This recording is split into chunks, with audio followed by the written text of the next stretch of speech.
Hi, writer. Want my support to get your book finished and out into the world? Join my Inner Circle membership, a community of supportive writers where each month we set goals, share pages, learn new techniques, and get you unstuck fast so that you can make continuous progress on your writing goals. Coached Writers Finish. And you can get me as your virtual book coach in this group program for only $199 a month, much less than a single one-on-one coaching session. Check out the details at suzyvidori.com/inner circle. We have live events happening all the time, so grab your spot now to join us.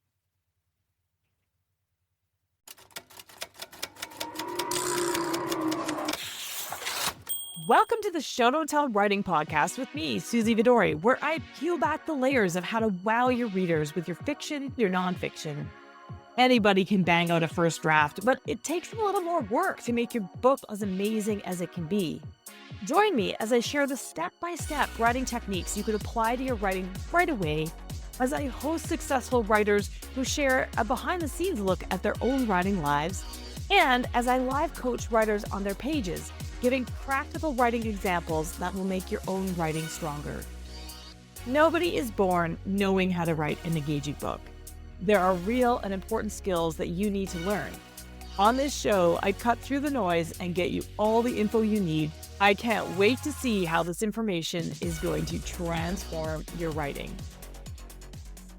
Welcome to the show today, Sarah Miller, who is coming on to be live coached on her one page that she wanted help with for Show Don't Tell on the Show Don't Tell Writing Podcast. I absolutely love doing these sessions because they are so much fun. I learn a ton. I think it's really just fun to dive into a snapshot and to really geek out about it. So Sarah has been so much fun, and her bio says, I spend my days solving problems or causing them, depending on who you ask, and my evenings being bossed around by my cats. And while I published some poetry in college and grad school, after graduation, I spent more time joking about the novel I wasn't writing than actually writing anything. And then one day I wrote a scene and another, and suddenly I was writing the novel after all. I'm as surprised as anyone, to be honest. And the page that she sent today is from her novel that she's working on. It's an adult fantasy novel called The Turning In. And here's the page that we're about to discuss, where we're going to go through all kinds of ideas. So listen up and see what you think, and then see how much of what you were thinking matches what we talk about. While the herald droned on, Harrow studied the Margrave, or the Margrave's chair, rather. Why no one had taken the carver's chisel away before he choked the legs in leafy vines was a mystery, but the ruby-eyed wolves that formed the armrests they were wolves. Probably the suggestion of wolves, the way the chair itself was the suggestion of a throne. The herald's staff rapped twice, echoing in the marble-clad hall. Captain Harrow, the moral mercenary, Lord Bolin drew out his words as if weighing the truth of them. His expression had none of the drunken haze the Duke's men had told Harrow to expect. Your reputation precedes you. Harrow offered an easy smile, the one he reserved for nobles, the one that didn't reach his eyes. My men have been known to teach a lesson or two, my lord. Indeed, Bolin's fingers drummed on the wolves' gilded heads. Is that why you're here, Captain, to teach us a lesson? Harrow scratched the ropey scar that crossed his cheek. I bear a message from the Duke Regent, my lord. His callous fingers snagged the silk lining of his pocket when he pulled the letter out. Fitting. The Duke could have sent one of his flawless delegates. Had ordered him instead. Threatened him. Damn the man. The Oathmaker would never have allowed it. Wouldn't have allowed any of this. But the gods were dead. May their bones rot in the hells they made. And Harrow was here.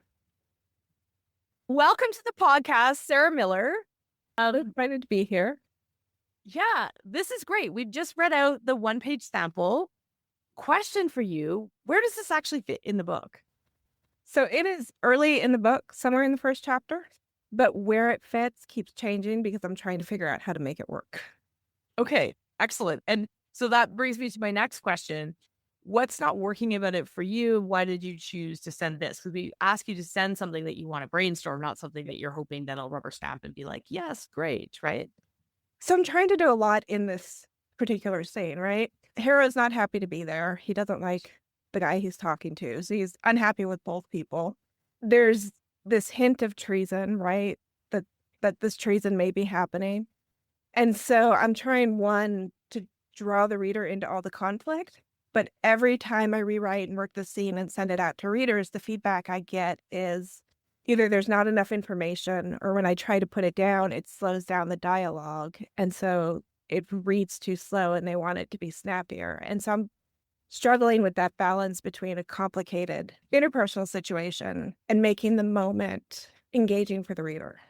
Oh, okay. This is great. This makes a lot of sense given what I see in it. So we're going to talk about that in a second. But first, let's talk about the fact that you're sharing it with readers. Congratulations. That's really important. And it can be confusing, though, to get their feedback because you're like, some of them want more and some of them want less. Is that what you're seeing? Yeah. Yeah. Yeah. And so here's what I want to say about reader feedback. Thank you to Sarah's readers who are listening. Oftentimes they want to jump right to, and I don't know what their skill set is, if they're writers or if they're editors, but oftentimes they want to jump right to the solution and telling you what's wrong, which can be great if they have that skill set. But also pay attention if you're getting conflicting things like that. Oftentimes it's important to pay attention, and that you are to pay attention to the fact that the page isn't working, and maybe, they're trying to solve it in different ways. But pay Right. attention to the fact that it's not working, which you are.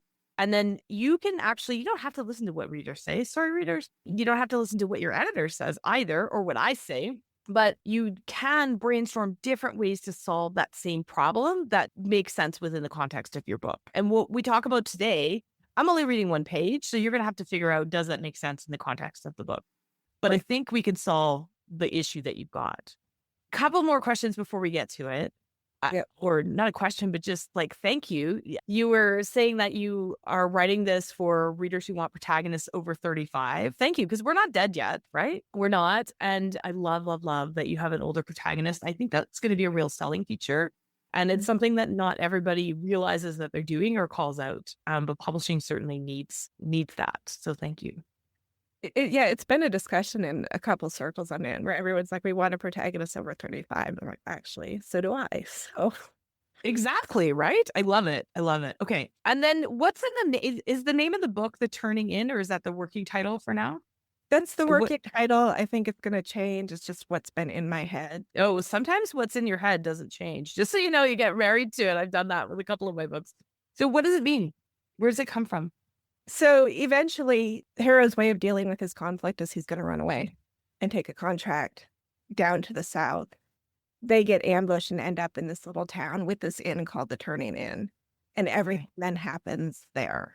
Awesome. Amazing. Okay. It's just such a cool pun. It actually, I don't know if you end up keeping it or not, but it actually really just lends itself. It tells me that you have a sense of humor and that you have, there's probably some punny things in here, whether or not they end up in here. I like it already. And I like you as a literary person already, because I know that that you like to play on words. So it's a really cool title. I don't know if it fits the whole book, but I like it. Thank you. Nobody had ever commented on it. And I'm like, I felt so clever. And you're the first one who's like, yeah.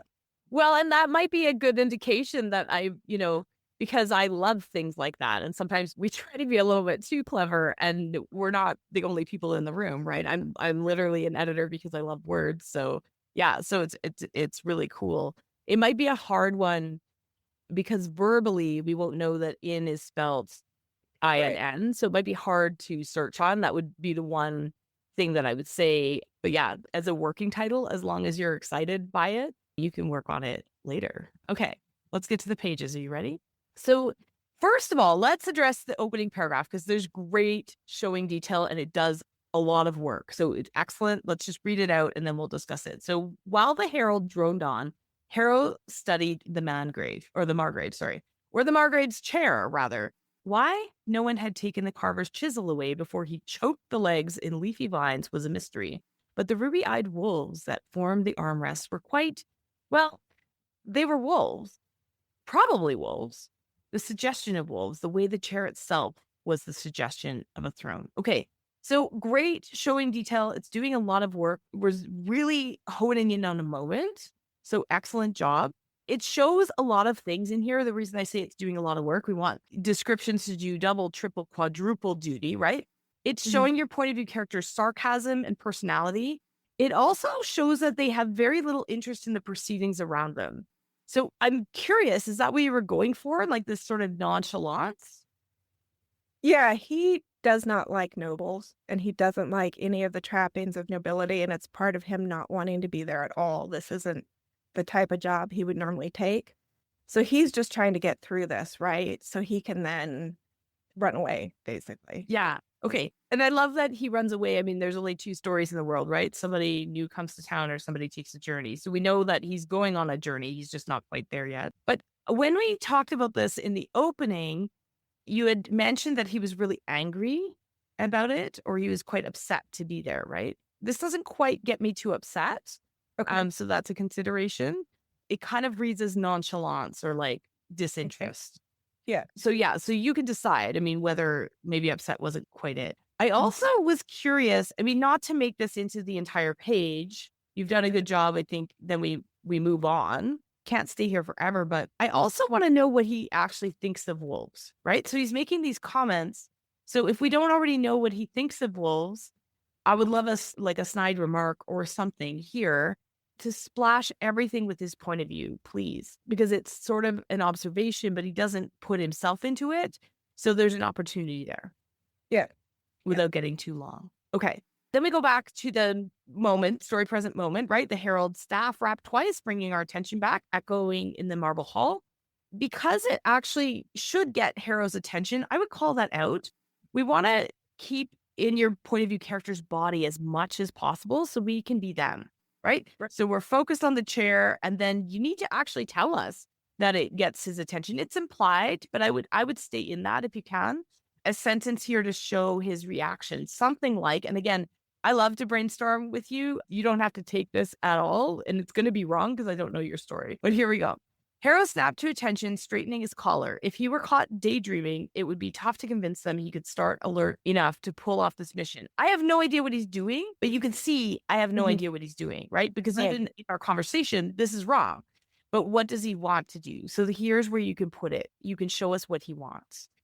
Okay. Again, what I put here doesn't make sense because he's not eager to show them what he can do on this mission. In fact, that's the exact opposite, correct? Yeah. But it makes sense to his body language can then show that his frustration at being there and just wanting to get through the moment. Absolutely. And don't be afraid to just use an inner thought to like dump it here, right? Like, because it will be interesting. So when you're saying like people are saying, oh, there's too much, there's too little, and there's this sort of the thing is everything on your page has to do a lot of work. So if the moment here is to show his attitude toward it, then you got to show it somehow, whether it's through his, like you said, body language. Yes. And his thoughts. What does he want? If he doesn't want to participate, what does he want? It's really hard for readers, and this might be part of the issue too. It's really hard for readers to imagine something negative or something that isn't there, right? So if he doesn't want something, that's cool. You can say that, but what does he want instead? And that is way easier for readers to picture. And that might be part of why they're kind of skimming because they're like, okay, he doesn't want that. They're watching for what does he want? Do you know what he Right. wants? Yes, but it gets very complicated, and I think I would ramble trying to explain it. Okay. But he's sort of like Robin Hood meets Hamlet. I love that. So he wants to protect the common people, and he knows that this conflict between Lord Dervain and the Duke is going to end up with a bunch of common people being killed and injured, and he Okay. doesn't see a way out of it. So that thing that he wants, he doesn't know how to get it, which is why he runs. Okay. Excellent. So, yeah, it might be a mouthful to put it here, but even in his attitude, if you could show, I mean, especially because he has that sarcasm already. I don't know if that's apparent throughout the entire book or whether it just kind of came out in this page, but he can easily say, what he thinks is going to happen here if he hasn't already said that, right? Maybe we already know, but this is important. Okay. So then Robin Hood meets Hamlet. That's kind of here captured in the next sentence where we say Captain Harrow, the moral mercenary, right? And my comment here is, ooh, I'm not sure what this means, but I'm excited to find out. And now I think I know. And was that enough to keep your interest? Because every time I tried to then expand on what that meant in this scene, it seemed to just kill the momentum entirely. So I was hoping like it's enough to know that it'll get later. Yeah, it is. I mean, I didn't know, like, if you haven't already explained it, maybe you could use Harrow's voice to explain it without explaining it, to say he hated being called that, but he supposed it was true or something, or does he love it, or is it what he titles himself? I don't know the answer. And I would also suggest, and I mean, I didn't do line edits here, but I would almost put moral here in italics just because of what we're talking about so that we don't miss it. The moral mercenary, right? Like it's almost like sarcastic or being drawn out. Does that make Right. sense? Like the Yeah. intonation Yep. wise? Because you say then Lord Bolin drew out the words as if weighing the truth of them, but you could also show that right in that by using italics for moral, for the word moral. But yeah, I mean, I didn't understand what it meant. I was willing to keep reading. I actually at first thought it might be, I think I read Royal quickly, right? And then I was like, Royal Mercenary, okay, because that's something I'm used to. So Yeah. yeah, italics would fix that because it would make me pause and make sure. I mean, I Mhm. quickly corrected it in my brain, but I read fast. Okay. So his expression had none of the drunken haze the Duke's men had told Harrow to expect. So good, right? We're using inner thought. I was just looking for a little bit more. This here, again, I did a little bit of line edits. We had his thoughts combined, and I'm sure you know this, but just make it its own paragraph. So I moved that there and I'll send you all of this because you had, but this is more for the listeners because this is a difficult one is people don't always understand when to start new paragraphs. And if you have a character speaking, you want to distance any actions or thoughts from a different character just because it makes it easier. In adult fiction, you've done this really well. You've dropped the dialogue tags so we don't say Lord Bolin said, drawing out the words, right? We skip that, which is perfect. He drew out the words, which is a descriptor, but we know who's talking. But then we need to be careful to make sure that we don't combine things because then it gets a little bit muddy. Okay. And then again, new paragraph, your reputation precedes you because it's somebody else. Harrow offered an easy smile, right? I love that. That he reserved for nobles, the one that didn't reach his eyes. Good. We're starting to see him be deliberate. What we're looking for and what I'm looking for here is for Harrow to be directing himself through the scene and not be a passenger, even though he's relatively passive because of the situation. Right. Okay. So he says, my men have been known to teach a lesson or two, my lord. Okay. Here's where I start to get a little bit lost, but I'm not sure. Is that why you're here, Captain, to teach us a lesson? I don't know the answer. So if this is clear on other pages, then maybe it's fine. But here I Mhm. don't know the answer and I want to know the answer because is he there to teach them a lesson? He needs to answer it in his inner thoughts. Is he? Why is he there? He got blackmailed into being there. Okay. And so, because of how the mechanics of mercenaries work within that world at that moment, he's supposed to have more autonomy than he has, and he shouldn't have been able to be blackmailed. And the Duke is using his reputation, or the Duke is using the reputation to tell Bolin that he's on the wrong side and Bolin needs to stop what he's doing. So Harrow is being used. But it's not a lesson to the extent that like his company is going to attack or anything like that. There are not enough men to do that. So I would agree that probably that. Yeah, that subtlety. And it's actually not Harrow's lesson, right? Right. He's there at the behest of somebody else. And so, yeah, I would make that, and I'm going to talk about the actions that are here because they're actually really good. But yeah, I think when we talk about it's not about more or less, it's about what's here doing the work and being interesting, right? And so to me, what's interesting is why is he here? What does he want? You know, all those things. And you have paragraphs of description that you could put here that don't fit. And you know that that's not what you want to do. But how much work could he do if he just responded to the question in his mind and then actually said something different? Because then we see that he's trapped. And some of that might be set up before, but it'd be cool if it was here because we want to feel that conflict and anything sort of juxtaposition. So what you don't want to do is pull back into a narrative like or a narration point of view, but we want to stay deep inside Harrow's brain. Even though we're in third person close, right? And that's what's popular in writing today. And if you read, you know, if you go back to Hamlet or Robin Hood, you're going to find that there is a lot more of that narration. It just Mm. isn't popular today. In fairy tales and in old timey feel fantasy, we do still have some sort of omniscient or narrative with a third person narrator. But typically, I mean, 95% of what's being sold right now or being read right now is in this third person close. It's just more modern. And so you want to stay as close as you can. So that might be part of it as well, is when you're trying to give us the description, it feels heavy because you're pulling out of the point of view. So if you can splash it all over in Harrow's point of view, then you're good, right? We should be able to stay with it a little bit longer. Does that make sense? It does. So, Yeah. and I think one of the reasons why I haven't gone as deep into that close third is the fear that even diving into Harrow's thoughts would still break up the conversation too much. Yeah, But if the reactions are more to the conversation, I can see what you're saying, where it's a different feel than if I were just putting in, like, external description. exactly. It's a question of placement. And especially if you've edited this a few times, you probably have put that somewhere that you've taken out, that Right. backstory, right? Yes, I have. Hopefully you didn't actually delete it. But yeah, if you've got that, then parse through it. It's not a question of whether or not you put it back. You need to actually put it through his lens, right? And that's what makes it interesting. It's when you pull back and start saying, well, last week I had, and done that. But you need that information to be able to solve this, right? You need this information, but you just have to. So don't beat yourself up for having written it once, because you had to do that, because now you know. And might I say, Sarah, too, I'm super impressed because many times when I ask writers these questions, they don't know the answers. And that is not the case here. You're like quick on it. You're like, well, here's what's Right. happening. Here's why.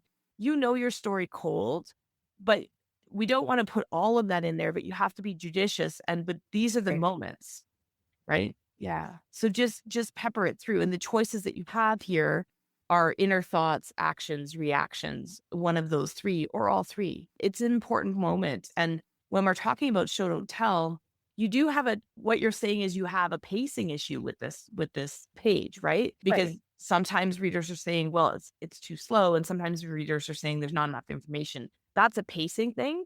So what you Mhm. need to be doing is, not every beat in the scene is equal. What's important? Well, all I really care about is what he wants, right? Like, honestly, I can't root for him until I know. And if Right. he hides that, then I can't get excited. I can't cry with him when he fails or cheer Right. with him when he succeeds. So take your zoom lens and decide what are the moments, zoom in, zoom out. And the important part is what is his reaction? Why is he there? Everything else that happens, but all I really care about is connecting with your character, right? So take a few extra beats in that moment, not to describe what's happening, but to describe how he's feeling and reacting in this moment and what he wants, right? Like, he wants out of this. So Right. what would he be trying to plot so that I could cheer for him and try and get out of this? We can't. Yeah, I think thank you, because even though I think I've heard that in bits and pieces from other people, getting it all in that, like, one thing is super helpful, and I Yeah. can finally see why every attempt I've made to revise this hasn't worked, because I haven't addressed it in that way. Yeah, it's about the emphasis, right? And not treating everything equal. And we forget, and I don't know if you've ever written screenplays, but I work with a lot of writers who've written screenplays, and that's something that's really hard for them to learn in particular. And we tend to consume a lot of information visually, like plays. And I actually went to see Les Mis live yesterday, and there's all of these things that we consume in that way, but we have so many other tools in writing. And that one inner thought one is one that I can't stress enough is so cool. And I think it's why writing will never die, even though Netflix can churn out, series after series. And Right. maybe when this becomes, let's manifest it for you, when this becomes a Netflix series, right? I wish you could see Sarah smile. Yes, let's do this. I think it'd be awesome. And then you'll have different things to play with, like lighting and music and Right. imagery. But here, you won't have inner thoughts then, right? Unless you do a bunch of annoying voiceovers. But yeah, use it here because that's really cool. Okay. Then you do so many things well in this, Sarah. Harrow scratch, the ropey scar that crossed his cheek, is such great imagery. It is really, really good. The thing I'll point out here is we've got, and then, so he scratches himself on the cheek, and then his callous fingers are also snagging the silk lining of his pocket. You're doing two things right there that are both with his hands. So either he scratches his cheek and then does the thing, which is kind of weird, right? Mm. Or he's doing one with each pocket, and then I feel like I'm patting my head and rubbing my tummy at the same time. So don't lose that, Mm. but I would move it because it's hard to, again, just make sure that you're varying. I talk about the 5 elements. So there's setting, which you've done a good job of here. There's setting, actions, reactions, inner thoughts, and dialogue. You've got the actions down. You're missing a little bit of inner thoughts and reactions, which are kind of, they overlap, but I like to say them that way because we're reacting to things and not just acting. Right. And this one, it just was tight together. What was I going to say here? But actually, the callous finger snagging the lining of his pocket, I love because it actually has lots of other things. I'm going to just put here, I'd love to interpret and give it some room to breathe again. And I'm just playing with this to show you. It doesn't all have to be on this page, but if you give it some room to breathe and staying in his point of view, I want to know, what does he give up to be here? Because he's resentful. I can tell that he's resentful, right? And what would have been at stake if he'd refused? If he'd refused to come, I guess we know now that he's been blackmailed, but we can bring some of that back in. And what is the risk to him if he fails at his orders? So always keep those things in mind. Again, they may be somewhere else in the book, and I just don't know. But if you were to deepen his point of view, and again, I know you're resistant to this, so this is fun. I've brainstormed some things. It might be wrong. So I got to tell you, as an editor, I have to be very brave because I have to say I'm wrong. But it's a little bit easier when I'm only seeing one page, and you could say, Suzy, you're out to lunch, and my character would never do that. But sometimes that's fine too, because then you know what they would do. So something, if you were to deepen his point of view and actually try to pull some of that in, it might look something like this, right? It's not just that action, but also wrap it with other things and make it do more work. So it was fitting that he'd ripped his pocket, which would cost him a pretty penny to fix, but fix it he must because he often carried valuables for his clients and it wouldn't do to let them slip out, right? I Right. don't know if that even makes sense. And now I don't think it's the right voice saying it out loud, but what does it mean? Make meaning of everything. He's our point of view so you can interpret. Or the Duke could have sent one of his flawless mannered delegates, but he'd ordered him instead without considering how ill matched he'd feel in this court, right? Don't know. Again, can you see it's not Yeah. just, Yeah. yeah, it's not just in the moment. He's making meaning and kind of making it. I'm just trying to show you how you can weave in. I don't know what, now I have a better idea, but I didn't know when I brainstormed this. How about Harrow had protested, but the Duke threatened to, I don't know what the threat is. But so here he was. And if he came back without the answer the Duke wanted, he could kiss whatever is being held over him goodbye, right? Again, probably not the right voice, but the rest is great here too. But your stakes and consequences should be spelled out right here, okay? If they're not already. Yeah, and I think I'm too slow right now on spilling out what those stakes and consequences are. Like, I think I get a little caught up in the, like, fun things I can do here or there, and I'm like, they'll come, they'll come." But you're right, they need to be up closer for the reader, otherwise that engagement kinda just disappears. Yeah, exactly. And that's, especially when you get all like, I assume the fun things are the world building. Yes. Yeah. Yeah. And that's what, when you're writing this kind of huge world. And do you know, like, what time period is this based on? Like, I'm imagining, because you said Robin Hood. So I'm like, I have an idea what I think it is, but It's sort of typical feudal medieval fantasy, but it's set in something that feels very much more like the American Southwest, and so okay. there's a little bit of, like, just slightly pre-industrial feel. Amazing. So like mid 1700s. Okay. Yeah. Amazing. And yeah, the world building is the fun part, but you're right. I mean, we think too, like sometimes, especially when you're building the whole novel and you're kind of, I think you said you were about halfway through, we want to save something for the second half, but it's almost never the answer to sort of hide things from your reader, right? And even if you're kind of just trying to feel your way through it, the quicker you decide those stakes, like what does he want? Basically, what is he trying to get? And what are the stakes if he fails? What are the consequences if he fails to himself, not to the world, not altruistically, not just I'm a good person and Right. therefore I want everything, because it just isn't enough to carry out an entire novel. It's enough for a short story, Right. not enough for a novel. And so, yeah, getting really personal about that, like what is his deeply personal reason for wanting to go up, for being willing to go above and beyond what any regular human would do in order to get what he wants. That's your story. So rather than trying to do it later and setting everything up, you really need to introduce that as quickly as you can, especially if he's in a situation where he's going to have to choose. I need to know because I'm the reader and I need to know if I care about the story and if I'm going to keep reading. Yeah, super helpful. Can I ask one question? Of course you can. So, one of the things I've thought about doing because I feel like I'm trying to do too much in this scene and that's been causing the pacing issues Yeah. is I've thought about stepping back one scene and doing something like with his arrival at the town, Yeah. where the focus could be on the conflict between him and the Duke, so that by the time he gets into the audience chamber, that history is there, and then that conflict becomes Absolutely. Absolutely. And there's lots of things that you can do. I mean, I'm not sure whether you have an outline or whether you're pantsing your way through. Mhm. You're pantsing. Okay. I kind of had a feeling, which is fine. But a lot of times when we think of a scene, I like to challenge writers to think about how it could be presented differently, especially if this isn't working.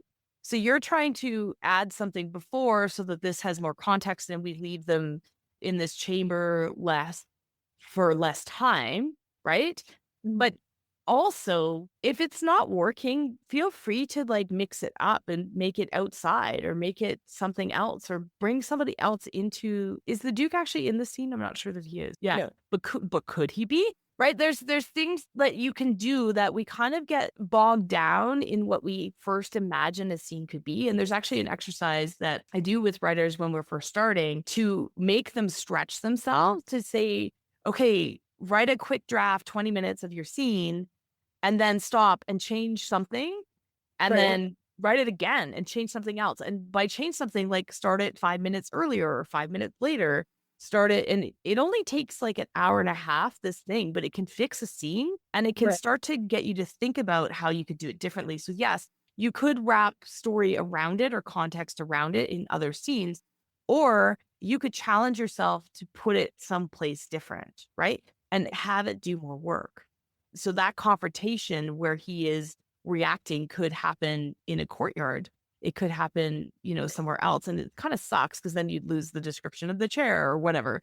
But at the same time, if you're willing to step back, if you know that this is the one moment and it's not, it's too formal, he's too uncomfortable, and therefore you're not able to share that internal conflict because he can't, like, you just can't make it work, then put Mhm. him somewhere else where he has a little bit more power and the imbalance isn't so big. And maybe that will be better. I don't know. Yeah, no, I think I will try that for sure because that could be an even better than trying to put in another scene. Yeah. Yeah. And not to say that this can't work. I mean, it's cool. I want to be inside the chamber and I want to see the chair and I want to see all the things, but you've got him at a real disadvantage here. And so, unless he's strong enough to be railing against it in his mind and we can see exactly what's happening, you need to put him somewhere where he has more to do because he has nothing to do here, right? Like he's like literally being complacent.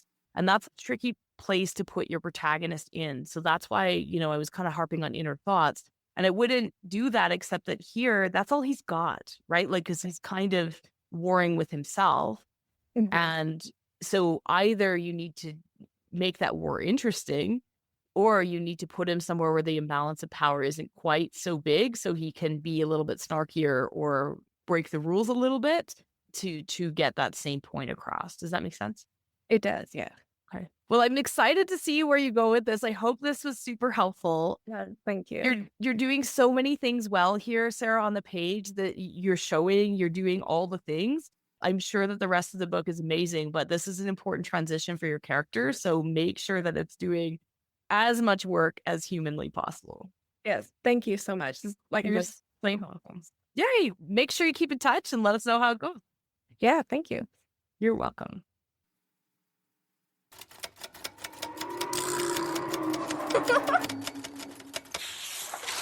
Thanks for tuning in to the Show Don't Tell Writing Podcast with me, Suzy Vidori. It is my absolute honor to bring you the straight goods for that book you're writing or the book that you're planning to write. Please help me keep the podcast going by helping people find us. You can subscribe to the podcast and leave a review on Apple Podcasts, Spotify, or wherever else you're listening to show how much you enjoy the show. That's how other listeners will find us.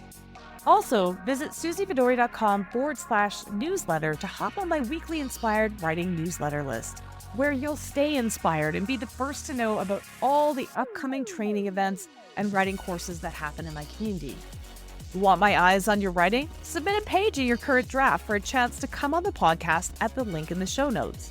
I'd love to chat with you about your writing in my always positive, incredibly supportive way so that you can make great strides towards your writing goals. I'm here to cheer you on. Remember, that book you're writing is going to open doors that you haven't even thought of yet, and I can't wait to help you make that it the absolute best it can be. See you again right here next week.